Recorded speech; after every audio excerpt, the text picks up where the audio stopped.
Well, hello and welcome to another Faith, Philosophy and Life with me, Mr. Shelton. I do hope that you are doing well. We're doing a unit on medical ethics at the moment and just general ethics as well. And today we've got a slightly more of a sensitive one to think about. And it's this question here. Is it acceptable to end a life? Is it acceptable to end a life?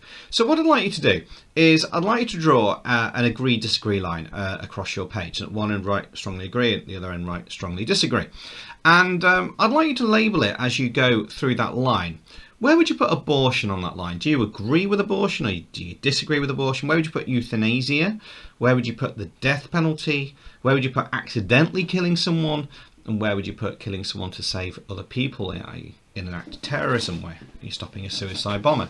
So draw an agree-disagree line out and put those things on it. And let's just see where you put yourself on. Where do you think it's acceptable to end a life? So pause me now while you do that and come back to me when you're done.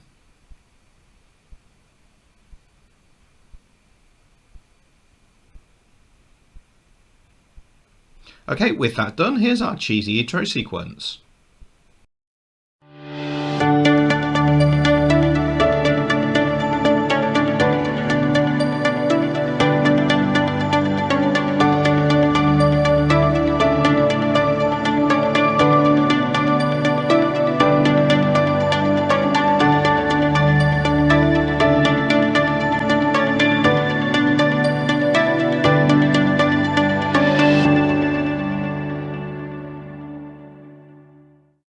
So our title today is Why is Life Important? Why is life important? And today we're going to explore if being alive is more important than the quality of life.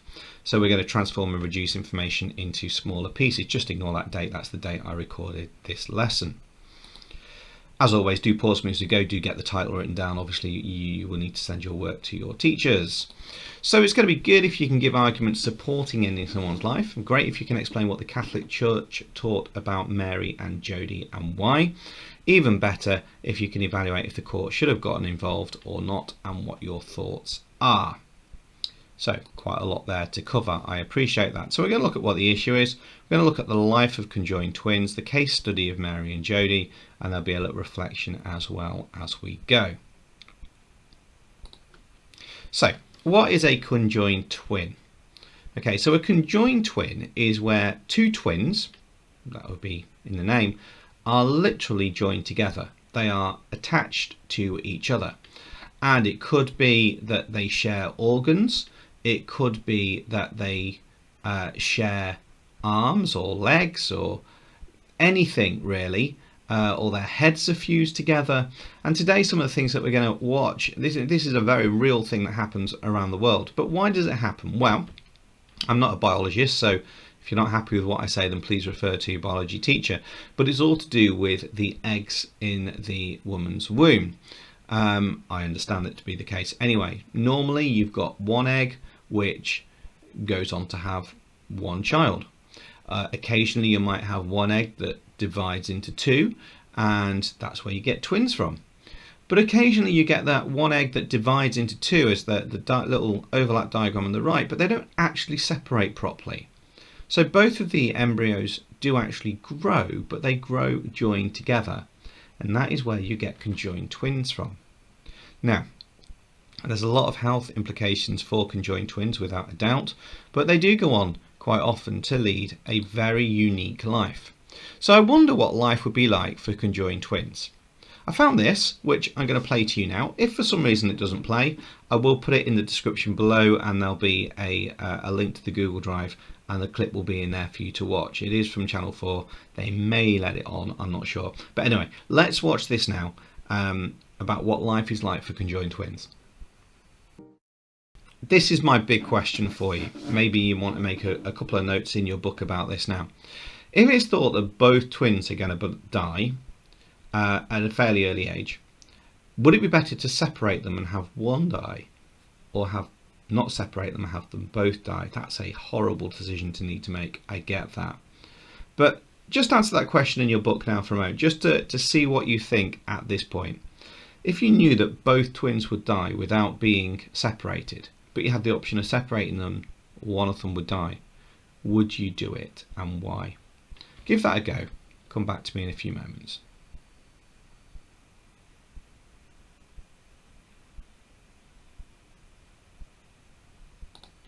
So we said it'd be good if you could give arguments supporting ending someone's life. Now, we haven't really thought about that yet, but we've started to touch on some of the points that come.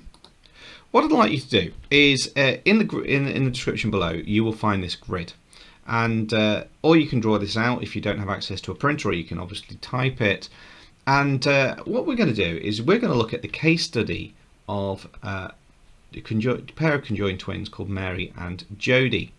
And you need to identify reasons for separating them, reasons for not separating them, the religious views, what we call the greatest amount of good and why, utilitarianism, what the courts decided, and if you agree with what the court said or not. Now, to help you do that, and again, it is in the grid, this is the situation. Twins Mary and Jodie were born conjoined.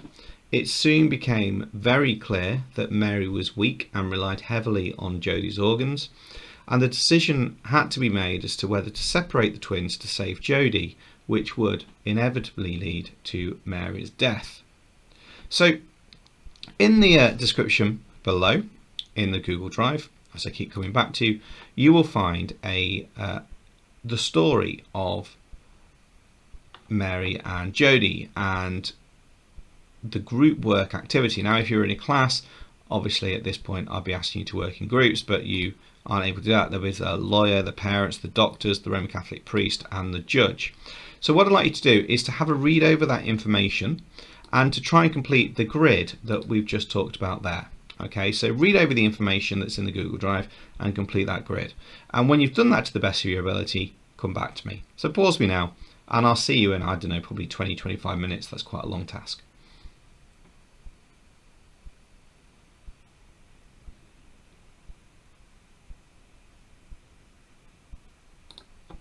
Okay, so what actually happened? Well, the High Courts actually agreed with the doctors, and against the parents' wishes, they carried on with the operation. And it ultimately sadly led to Mary's death, but did allow Jodie to survive independently.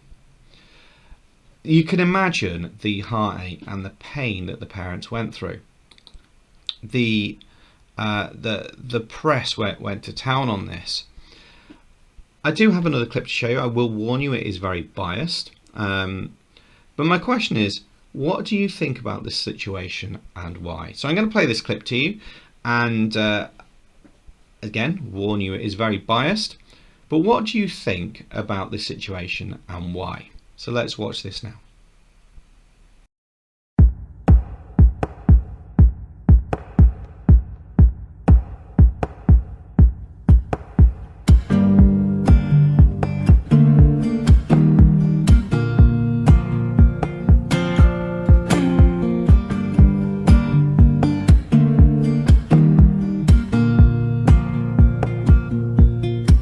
Just a small bump unborn. In 4 months you're brought to life.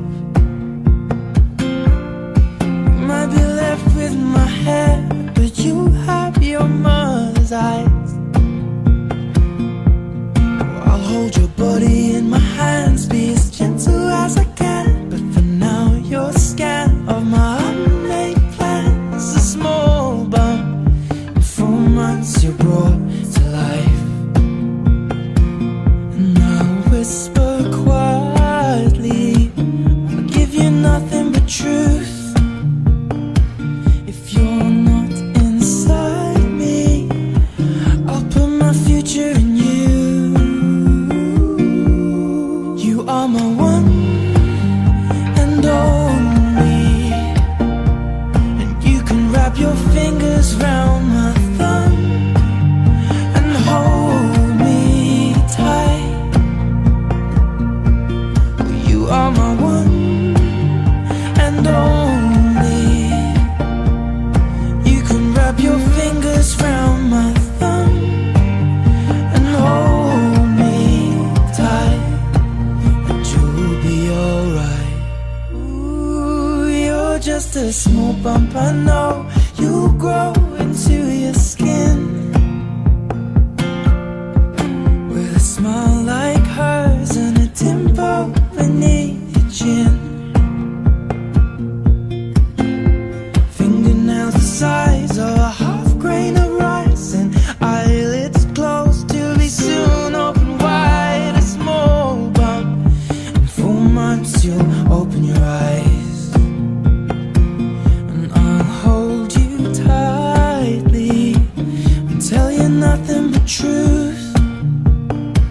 If you're not inside me, I'll put my future in you. You are my one and only, and you can wrap your fingers round my thumb and hold me tight. Oh, you are my one and only, you can wrap your fingers round my thumb and hold me tight, and you'll be alright. And you can lie with me with your tiny feet. When you're half asleep, I'd leave you be right in front of me for a couple weeks, so I could keep you safe. 'Cause you are my one and only, you can wrap your fingers round my. Okay, so with that watched, go back to your grid, make sure you've now completed everything you need to.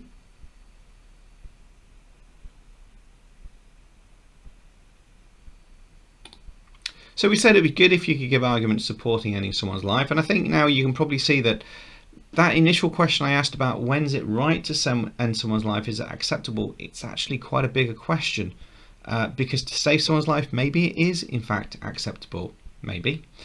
Great if you could explain what the Catholic Church taught about Mary and Jodie, and you can understand that that's going to be quite complicated and difficult. Even better if you can evaluate if the court should in fact have got involved or not, and why, and what your thoughts are, and hopefully you did that on the grid. So that brings us to our final activity, which is what I'd like you to do is I'd like you to write up the Mary and Jodie case. Now you can do this as a report or a newspaper article with an opinion section, or you could do it as a little leaflet. And things that you could include are who was involved, what happened, arguments supporting the separation, arguments against it, what you think or what you would recommend, and if your views have changed or not, and why. That's going to take you to the end of the lesson. As I always say, please do send your work through to the teachers, because we'd love to see it. I'm going to leave that there. Thanks for your time. Take care of yourselves. Stay safe. Wash hands. God bless you. And I'll be seeing you soon.